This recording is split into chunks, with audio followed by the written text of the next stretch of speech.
Did you know when you woke up this morning, you were vibrating between 62 and 68 megahertz?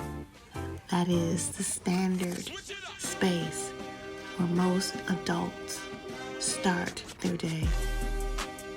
What you say from here, what you do from here, what you think from here will take your megahertz, your frequency, either up or down.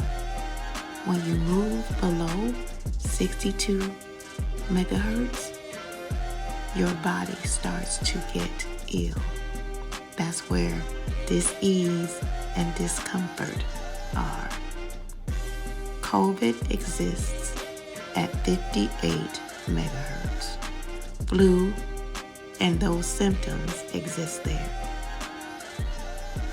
Gratitude, joy, peace, purpose exists at 200 or more megahertz, a higher frequency.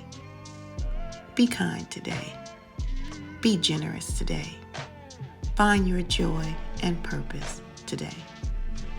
Open your secret chamber and explore the hidden aspects of you.